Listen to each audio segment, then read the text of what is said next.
Welcome to the Unconventional Path, Entrepreneurship and Innovation Stories and Ideas. Hello, I'm bela.and.mike, coming to you from upstate New York. I'm a former 3-time entrepreneur, venture capitalist, and business school professor. And from my office in beautiful Münster, Germany, I'm Mike Wasserman, professor of international management at the Münster University of Applied Sciences. Thanks for joining us today. Bela and I were both on the faculty at Clarkson University, and when we were there together, we would have a lot of interesting conversations about how the world is changing, and specifically about how innovation and entrepreneurship are changing. We'd do this over coffee or lunch as time allowed. And almost 2 years ago, I moved to Germany, and a little while ago, Bela retired. But Bela had this idea to continue our conversations in the form of a podcast and invite others to listen in. Honestly, I thought this was a horrible idea. I don't consider myself a podcast guy. I hate the way I sound when I'm recorded, and I didn't think anybody would be interested. But sure enough, as usual, Bela was right. And we've had a great time so far, over a year now, of lots of interviews and interesting conversations. So thank you for joining us this week as we talk to some interesting people that we've met to share their stories, ideas, and insights into innovation, entrepreneurship, and the people that take unconventional paths to finding happiness in life and at work. So Bela, tell us about this week's episode. Yeah, a great episode this week. But before we dive into the interview, I just want to remind our listeners that one of the key elements of this podcast is to interview business founders that we can all identify with. We've had coffee roasters on the show, software developers, business consultants, cafe and restaurant owners. We're not trying to discuss how to start the next Facebook or Google. What we want to do is bring you stories to you that hopefully will inspire you to realize, hey, I can do that, and then inspire you to take the next step in starting your business journey. So this week's guests are Mike and Shelley Spain, a husband and wife couple that recently started Seneca, a fine food restaurant located in Saratoga Springs, New York. They have worked in the industry for many years and have decided to make a run of it on their own. This is a great story, Bela, and it was really interesting to hear kind of the back end of how restaurants start and a lot of the lingo and stuff. So I really enjoyed this. But before we dive in, let me take a second to remind our listeners that our podcast is brought to you in part by the law firm of Phillips Lytle LLP. And to us, this is a sponsorship that makes perfect sense. Bela, you know this firm well, don't you? I sure do. I have worked with the key entrepreneurship practice partners at Phillips Lytle for over 20 years. Their nationally recognized attorneys take an entrepreneurial approach to legal matters, and they have a long history of success with startup businesses. Phillips Lytle is my go-to team for guiding startup businesses down the path to success.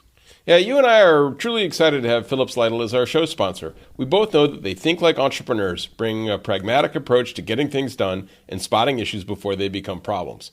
So we're happy to tell our listeners, if you need good, solid advice starting, funding, or selling a business, whether you're a single-person startup or working on a 9-figure exit, Bela and I confidently recommend the attorneys at Phillips Lytle. Bela, what's the best way for our listeners to get in touch with them? So for more information, contact Rich Honan, who is a Phillips Lytle partner. If you are an old-school phone person like Mike and I, you can give Rich a call at 518-618-1225. Or if you are of the generation that prefers online communication, you can reach Rich directly at his firm's website at phillipslytle.com. That's PHILLIPSLYTLE.com. And it'll be great for us if you let Rich know that you heard about Phillips Lytle from listening to the Unconventional Path podcast. All right, with that said, let's jump right into today's interview with Mike and Shelley Spain.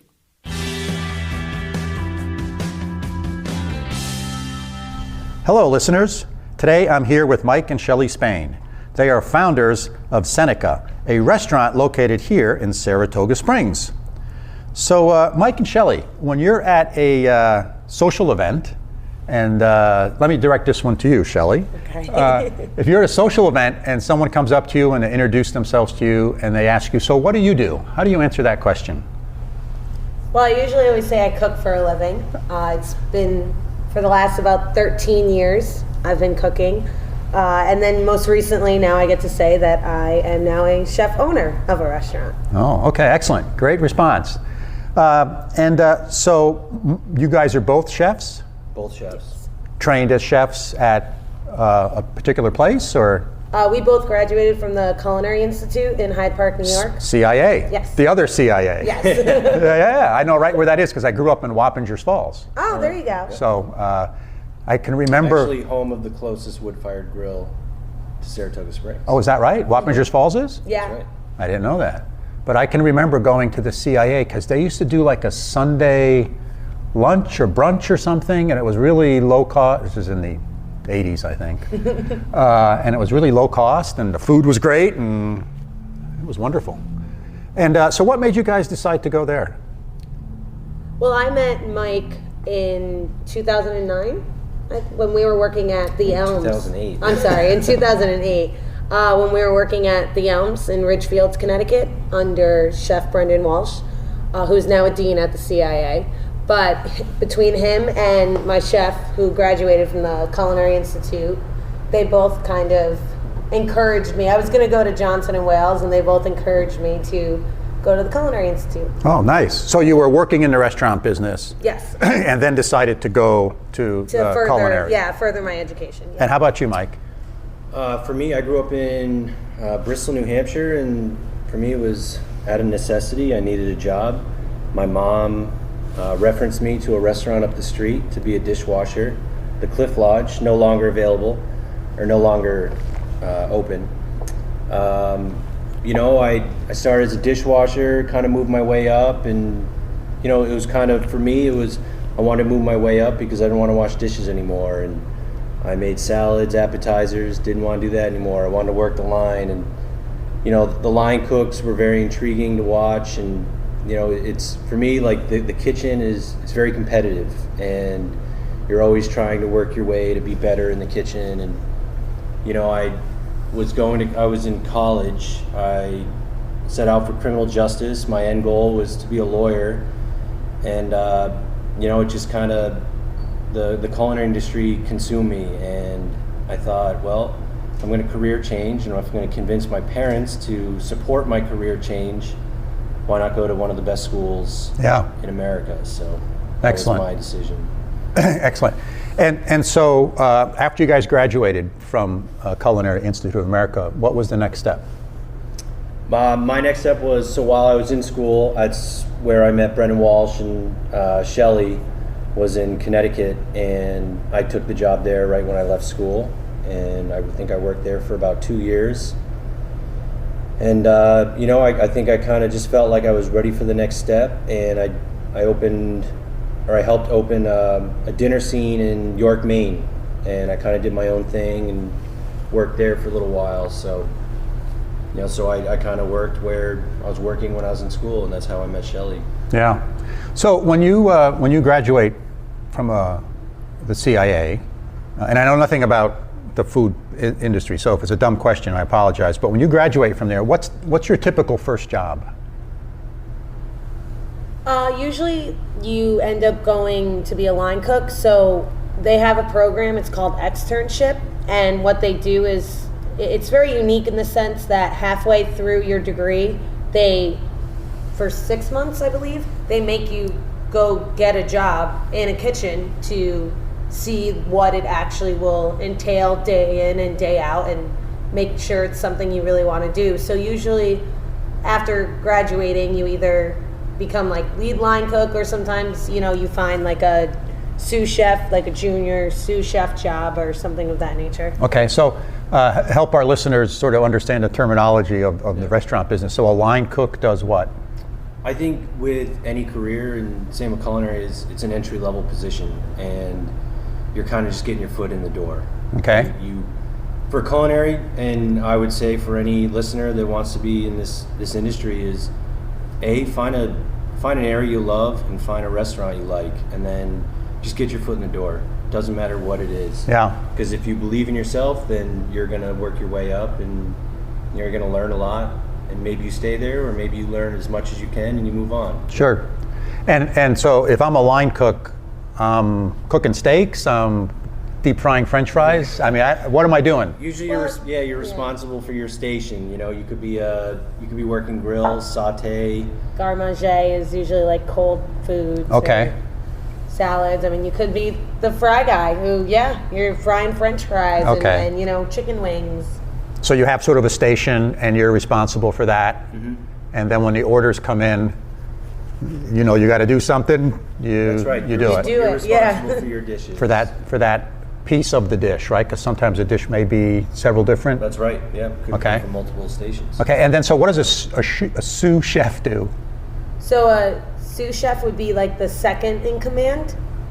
So it'll usually oversee like day-to-day operations, take over probably nightly ordering, making sure everything's wrapped up and closed properly, or vice versa, everything's opened up correctly and stations are set up.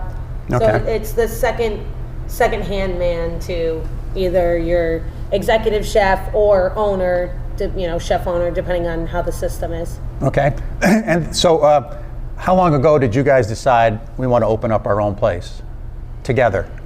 Maybe a year ago. Okay, Yeah. and what was the thinking process, or what sort of inspired you to do that? I would say just kind of maturity and confidence. It was I helped with Druthers, and I opened the Albany location. That was the first restaurant I've ever opened from the start all the way up to the opening. And same with Schenectady location. And it was, you learn a lot. So you've seen day one, or actually pre-opening, right? right. You've seen the setting up and the getting going and all that stuff. So great training for you to say, that's what this experience is like. And I made my mistakes working at Druthers, or at least some of them, as opposed to when I opened up my own place. Well, every place you open, I think, is the kitchen is going to be set up differently, and you think like, wow, I wish I did that differently. Yes. We also have an incredible advantage is Shelley's father is he designs kitchens. Oh, wow. Yeah, he's been doing that for 40 years. Mm-hmm. So it's always been very near and dear to me, especially when I first got into the cooking end of the restaurant industry. He would always joke and is like, "I'll design your first restaurant," and I'm like, "All right, Dad." And many years later, he did. Was that his own business? He did have his own business about 20 years ago for a portion of it, and now he works out of Massachusetts, Rhode Island. Yeah. Somewhere. So both of you have a little bit of entrepreneurship in the family. Yes. That's right. Yeah. Okay. Excellent. So you decided a little while ago, a year ago, to open up a restaurant. So how did that go? Sort of talk about that process. Were you scared? I would say Still Still scared, huh? It's not were you, it's we still are scared. yes. no. We were not once were ever worried about the food or anything as far as the restaurant goes. I think the biggest fear is the business side. Yes. Your location and your demographic, what's your clientele going to be like, and that was kind of our fear, which we had to really learn. But as far as the food wise, I mean, we were pretty confident. We thought, we can cook good food, and Well, you're both chefs. we love food. So Yeah. hopefully that I mean, part it's- you can nail, right?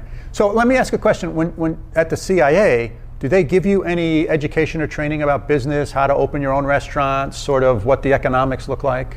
You do. If you do the 4-year, the bachelor program, you definitely have a more in-depth look at it.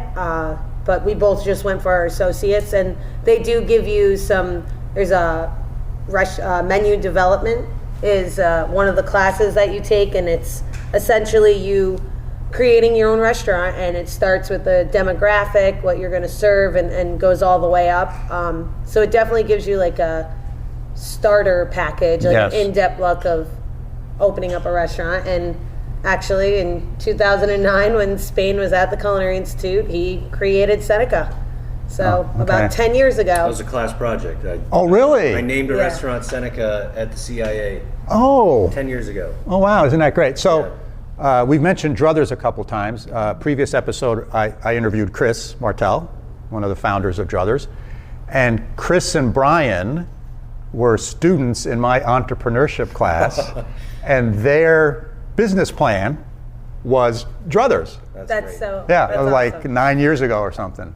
Wow. So here's another restaurant that started sort of as a university or college project. Yeah. Well, it's easy when you're in school and you just kind of do the concept, but Anything's possible in a concept, right? Yeah. And you get the confidence. Yeah, excellent. So you were working at Druthers. You helped set up a couple of their new locations. So that gave you a lot of great experience. And what were you doing during this time, Shelley? Well, I worked at Druthers Saratoga. I was running the Saratoga location for about 2 years.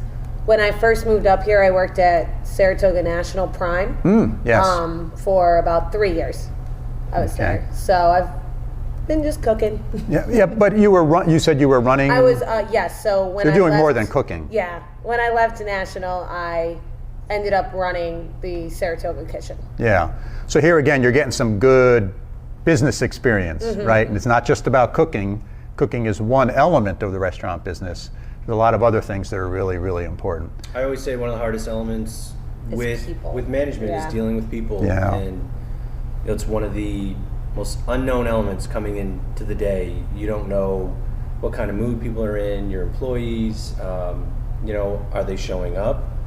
And it's just, that's the hardest thing. And it's, I guess, if you could every day just go in and cook food and serve the food, that would be great. But it's just, every day you come in, you're thrown so many loops, and you're just kind of putting out little fires, as I always say. Right. And if the sous chef calls in sick, or one of the grill person calls in sick, you still got to grill. Got to learn how to be in two places at once, Right. or find someone. So somebody once told me that if you open a restaurant, if you own and open a restaurant, you better know how to cook, because there will be a day when the chef walks out. Is that well, true? We hope that doesn't happen. We're pretty lucky in that aspect. Yeah. No, well, it is, kind of touching on what Mike said. It's a lot of moving parts that you're responsible for and orchestrating all at once. I mean, even on a great day, your whole staff shows up. Sometimes the purveyor with the food truck is Late. and it's like you lose time in prepping or a Sure. product that you needed to serve. So it's definitely juggling a lot of things. Majority of them are usually out of your control. So it's just a matter of kind of taking it in stride and doing the best you can with what you have. Yeah. So how did you guys decide on the Saratoga location? We love Saratoga. We did. We moved up here about 8 years ago and just fell in love with it. Yeah. The history, the food scene, the fact that it's a city, but it has a very town culture to it. Yeah. Very good. We love Saratoga. So and Saratoga has a huge tourism business during the racing season, which is mid-July till the end of August or something like that, right? 8 weeks or something. So then I assume you're super busy. And when I was talking to Chris Martell of Druthers, I said, well, almost anyone can open a restaurant during racing season and be successful. How about the rest of the season? How do you sort of build up that steady clientele? Well, I think it's important to set yourself apart, figure out what it is that you do well, and something that makes people want to come back. Yes. And I think we did a great job when opening Seneca and doing our business model, and our plan is we built a lot of it over our wood-fired grill, and it's something that's very unique to this area. It's a flavor and a type of way of preparing food that other people can't, provide you if you go to other restaurants. Yes. So it definitely gives us an opportunity to play around and be more creative with food in ways that can't be duplicated, at least not, in another restaurant in Saratoga. So that's one of your distinctive features is you have a wood-fired oven right. grill. Did I say it? Wood-fired grill, yeah. Wood-fired grill. Okay. And as you think about Saratoga, okay, so you say, okay, we want to open it in Saratoga, then I guess the next step is you got to find a location. Mm-hmm. How long did that take you, and what was that process like? A little over a year. We had our heart set on a location on Broadway before this location, and it went pretty well, and then we just kind of, after we met with an architect, it just, for what we wanted to do, it just wasn't going to work out. I mean, to have, we needed a space that was going to allow us to have an open kitchen and, still keep it small enough where we wanted to be able to control a lot of the service and the food and all that aspect. So we just kind of scratched it, and that was a tough day. That was kind of, we kind of got a little taste of the business side where it's just some things don't work out. Right. And we went back to the drawing board, and then this location, we caught wind of it and we checked it out, and we just, we knew right when we saw it, we kind of knew the first thing we wanted to be was near Broadway. That was kind of key for us, is to get that foot traffic, people walking around, and we knew the space, the high ceilings, everything, and we went back to the architect and we threw some plans together. Yeah. So did you guys buy the building, or do you have a lease? No, yeah, we have a lease. We rent. Okay. And then, so I imagine one of the next steps is, right, you have an architect you're working with, and you got to figure out what the look and feel of the place will be like. How did you guys come up with that? So we knew that we wanted the wood-fired grill. That was the first thing we knew was going in this restaurant. Now, did one of you have experience with a wood-fired grill to say, hey, that's what we really want, or how did that come about? When we worked in Connecticut, it was a small wood-fired grill, and nothing like this. But we got but we still worked with a lot of the flavor, and we found that even just cooking a cheeseburger on that grill, you got a unique flavor. So we loved it. And then about 3 years ago, Shelley took me to Vegas on my 30th birthday, and we went to Bizarre Meats and Jose Andres. And as soon as we walked in, there was this 8-foot open live fire wood fire grill, and I think we stood there for 10 minutes just staring at it, what it looks like a medieval cooking device, and we loved it. I mean, we had a 10-course tasting menu, and I think 6 of the things came off that grill, and I was in love, and it was just a matter of time when we were going to actually have a grill like that. Yes. Oh, cool. And so when you have something unique like that, I assume you just don't go to the restaurant supply place and say, I want a wood-fired grill. That sounds like to me it's something that's sort of custom made. And that's right.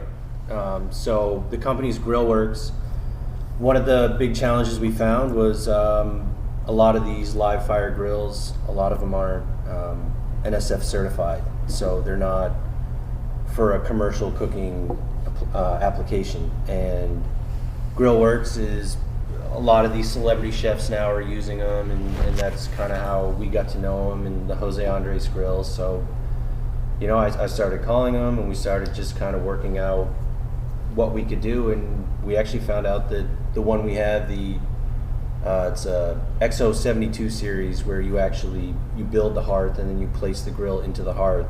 We're actually one of the first restaurants to have that grill. I see. And so you've been open now for about a year, or how long? It's 6 months. 5 months. 6 months. Okay. Yeah, 5 months. So you got to experience the summer racing season. We opened August 1st. Okay, so right in the heart of it. So 4 months. Yeah. It seems like a long time. We exactly right in the heart of it. We opened our doors and we were at it, from day one. So one of the things that always sort of surprises me, doesn't surprise me, but makes me wonder of how you cope with it, is the restaurant business, right? There's mealtime. So there's 2 hours where you're freaking crazy busy, and then the rest of the time, not so maybe busy. Except maybe racing season, I'm sure you're probably busy a good part of the day. But sort of, under normal circumstances, if you have a lunch crowd, you have a dinner crowd, and that's it.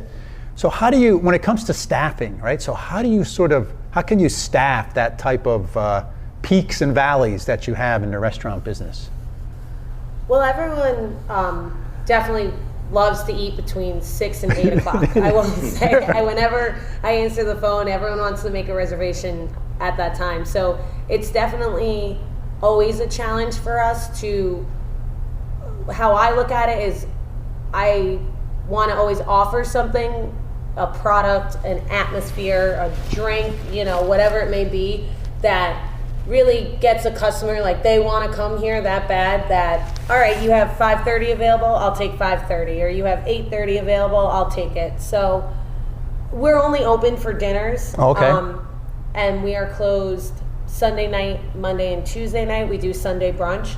So we don't have as much as a staffing struggle, because it definitely is hard. I mean, there are lulls in the day, when I worked at Druthers where, lunchtime would be crazy busy, and then it's kind of like steady, if a little lower than steady, until all of a sudden your dinner rush comes. So it's definitely just a matter of finding the right people that can handle a certain volume, Right. and then just, assigning said person to that volume. Yeah.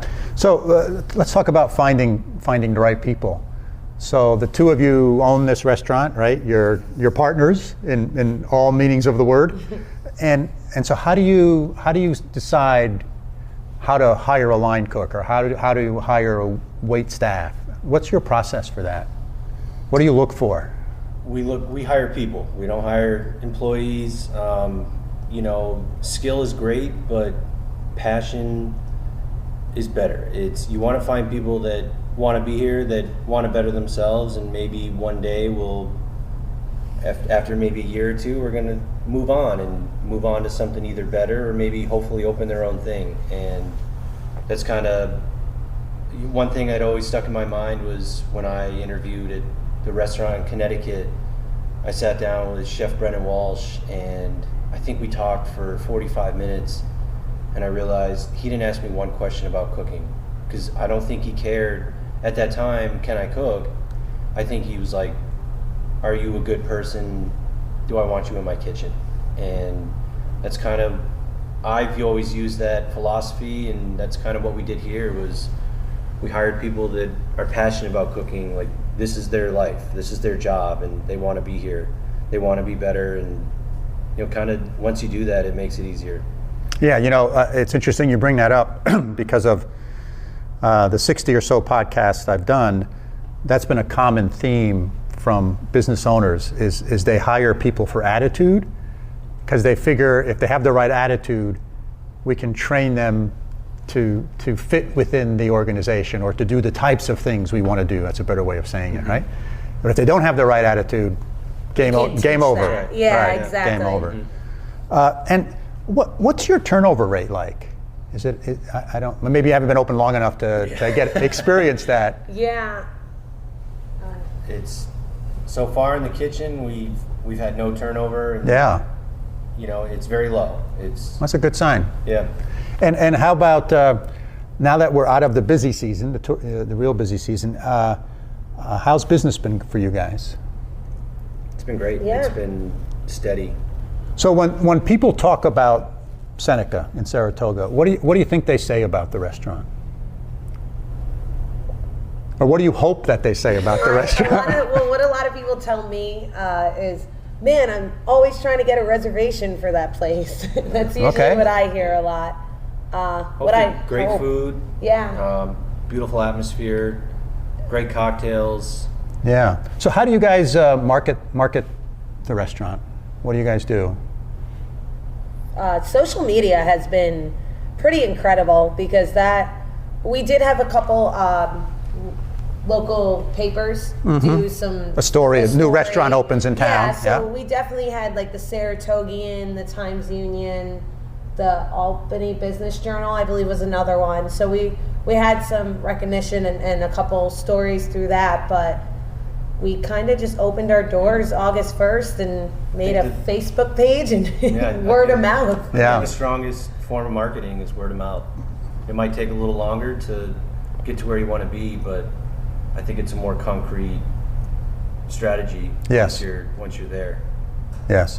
And so that brings up an interesting point about social media. So what kind of role does applications like Yelp play in a business like this? Huge, in my opinion. I feel good or bad, or Yelp, I think is important when you have people coming out of town. And the first thing they're going to do is they're going to Google top 10 restaurants in Saratoga Springs. And if you have a bad Yelp rating, you're going to be down, and they're going to see 3 or 4 restaurants before you, and they're probably going to call them. I mean, we've had people come in here and tell us that, we were one of the top restaurants on Yelp, and that's why they're here. Right. Yep. So it's sad, in fact, that for other places, like that's, people aren't going to experience that because of that reason. But, I guess you have to be on top of your game, and it's tough. Sometimes you have guests come in and they seem like they're having a great time, and then they go home and, you get that 2-star, and it's frustrating because you're like, boy, I really wish I knew that, because we really could have maybe turned their experience around or helped them out, or, anything we could have done, because, Yelp should be a constructive criticism. Yes. It should help us better our business. Yes. So with respect to customer satisfaction, what do you guys actively do to sort of monitor that? And, some people are more vocal. Those are the easy ones to identify. Yeah. Yep. But other people are quiet. They don't say anything. Maybe they left some food on their plate. So is there anything that you guys do or your waitstaff does to try to, figure out what's going on, if you have a happy customer or not? Yeah, I think the most important thing is just to kind of go over and ask. We actually, Shelley and I have a unique situation right now where we just hired another very talented chef, and we actually now, one of us is in the front. Okay, front of the house. And then we'll take turns, and the other one is in the back. And, I think that's a huge advantage, because we're able to go over and maybe talk to a table that we think might be having a bad time, and just be like, what's going on? I mean, is there something different? And if all of a sudden there's a food aversion or an allergy or a food preference, we have that ability to, we know what we have in the kitchen, and we know we can accommodate them at that time. And I think that's really important, and we're able to kind of turn people's experience around pretty quick. Yeah. I'll say that there's a lot of restaurants that you go to that the manager or the owner come around, and they'll ask you, well, how is everything? And that's it, one question. There's really no engagement. Mm-hmm. And I can remember when we lived in California, there was a restaurant there where the owner chef came around and he engaged in a conversation. His first question wasn't, how is the food? Right. His first question was something else. If he knew us, he'd say, well, how are the kids? Or Well, I was always taught, if you're a chef, you already know how the food is. That's right. Yeah. Right, but what tastes good for you may not taste good for me, right? So there's that variability in this business. It's sort of interesting, right? There's no, it's not like selling electronics where there's a specification you need, right? Everyone's spec is a little different. That's right. So it sounds like you guys do some of that, and you have the opportunity to do that because one of you can be in the back in the kitchen, the other can be up front here and sort of gauge the success. Are there some times when there's a bad night, or some recipe's not working for you, or have you had any of those sort of moments where you've had to do an audible? The chicken's not working tonight for whatever reason.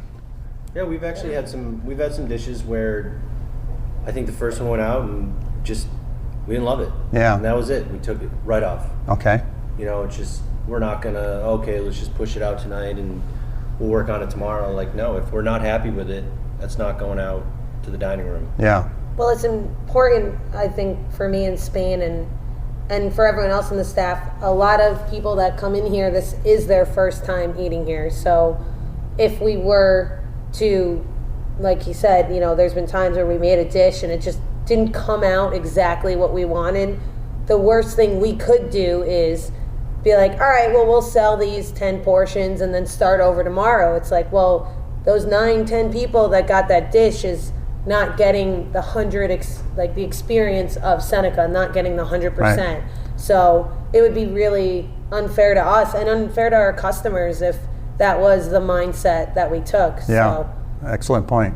Excellent point. Yeah. So you guys are a couple.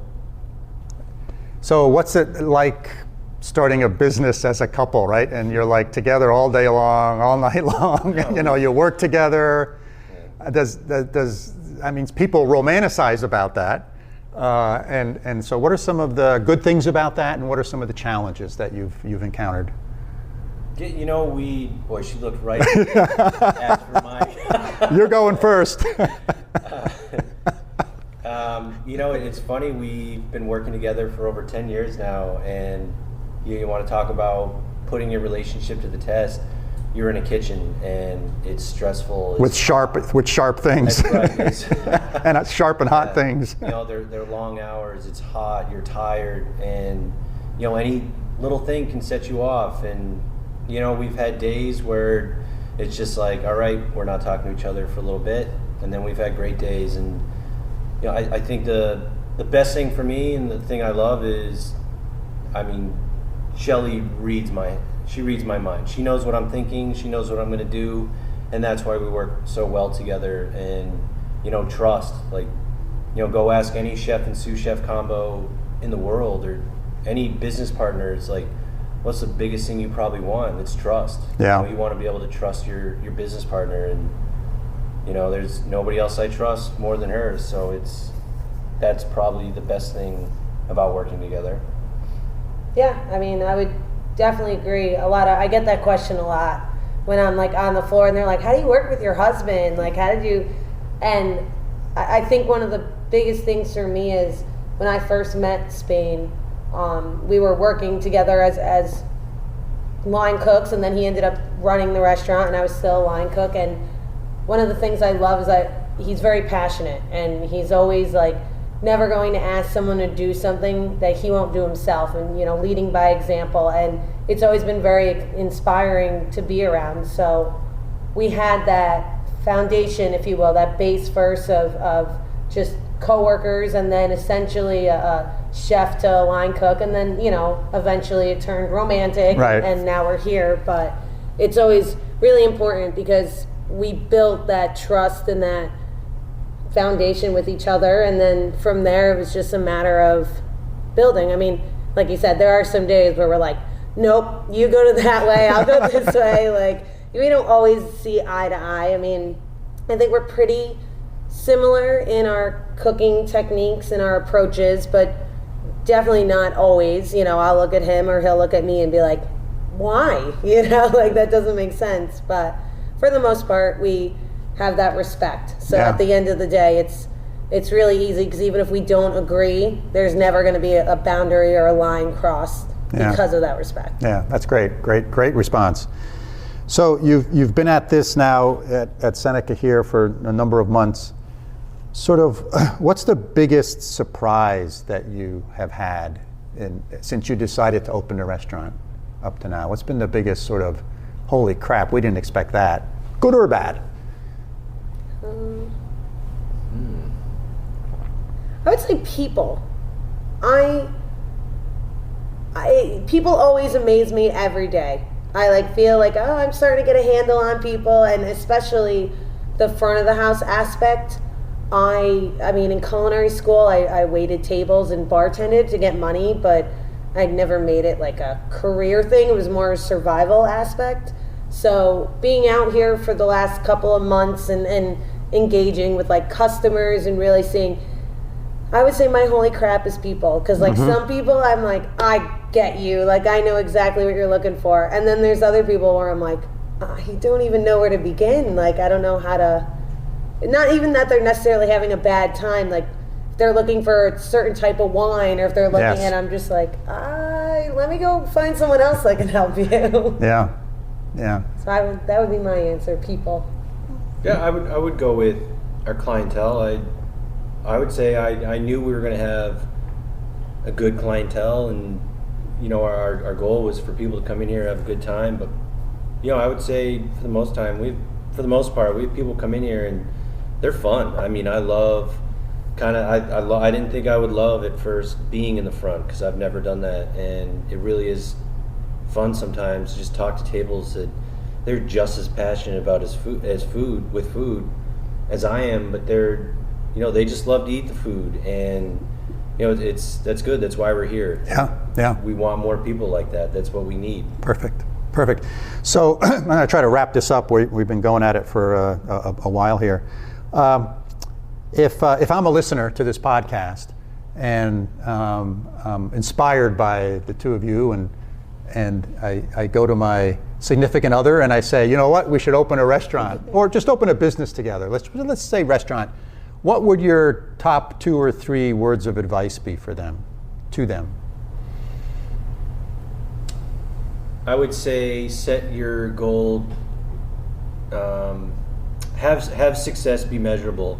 Find something that you can measure to be successful, and don't worry about money, anything like that, because I think if you can focus on the success and hitting what you're trying to attain, the money will follow. All right. I would also say you're only as good as the people you surround yourself. So kind of touching upon what Mike said earlier about like hiring people, I would definitely say that's really important. Like find a crew, find a staff that is not only knowledgeable in whatever you're doing, but work well with each other. And we joke around, but Seneca, like we're a little family. Mm-hmm. I mean, we spend a lot of time together, a lot more time than I know I spend with my family, down in Connecticut. So I would say people, find people that good, knowledgeable people you want to surround yourself with. Well, great. Well, Mike and Shelley, thank you very much for being part of the podcast. I appreciate it. Thank you for having us. Yeah, it was a great story, and I'm sure our listeners will like it. Thanks. Bela, what a cool look into the restaurant industry. I really learned a lot. What struck you as the most interesting and important takeaways from this interview? So, one of the things that you and I have debated in the past is this notion of if you have entrepreneurial desires, do you start right out of school or do you go work for someone else, learn the ropes, and then start?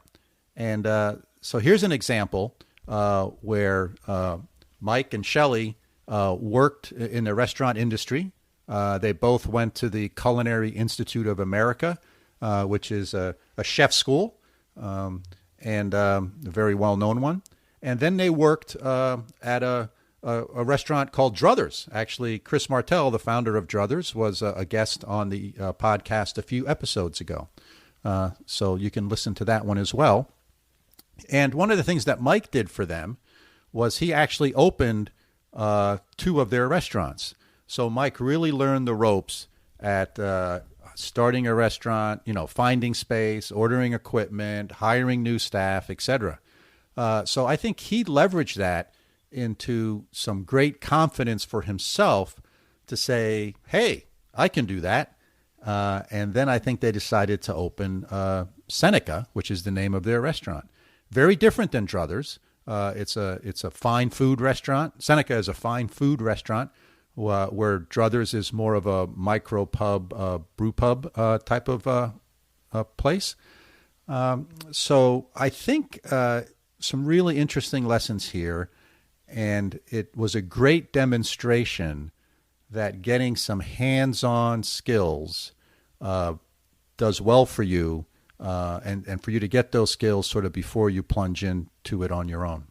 I agree, and I think that it's a nice way to join the community of entrepreneurs that almost every city in the country that I've been to, in small town and you name it, everything in between, that there's a group of entrepreneurs that want to help each other succeed. Maybe it's a little bit of co-opetition, but I've really found everywhere in the world that I've been, there's people who have started businesses and are willing to help others learn. And the best way you can do that is literally if you're right out of school or you want to make a career change and you're not sure you know what you need to know to do this, and maybe you don't have enough funding or resources to do this, the best way you can do it is go work for somebody who's going through it. And you'll learn not only how to do it, but you'll learn the network of people that can help you along the way. So I thought that was a really neat story and a neat thread connecting 2 episodes and 2 people that you interviewed, Bela. The second thread that was there, I thought, was this connection between school projects and actual bricks and mortar startups. What are your thoughts there, Bela? Well, you and I both teach entrepreneurship, so we may have a little bias here. But I will say that also Druthers, Chris and his brother Brian were both in my class a number of years ago, and Druthers was their sort of business plan for the class. And we heard how Seneca was a class project that Mike did in one of his college classes. So I think there's value here. You sort of, you either do your business plan or your business concept on your own, in your kitchen at night, or if you have the opportunity to do it within a more structured environment, whether it be in a formal class or whether it be in one of the many sort of less formal classes, workshops or sprints that are done for an entrepreneurship community. I think it gives you a focused way to think about it. It gives you some tools to apply. It gives you some real-time feedback. So I think there's some value there. I think it helps you get to the finish line, whatever the finish line is, a little quicker because it's helping to keep you a bit focused. So I think there's value there. And again, it doesn't need to be a formal university-based entrepreneurship course. It could be one of these many other types of opportunities that are available. What do you think, Mike? Oh, yeah. Doing something in a controlled... It's like learning to drive. You should drive. You should not get into New York City traffic, right? Or Berlin traffic, right? For the first time to learn how to drive, right? What do? You go to a parking lot where there's no cars and you figure out how to do it in a safe environment, low stress environment.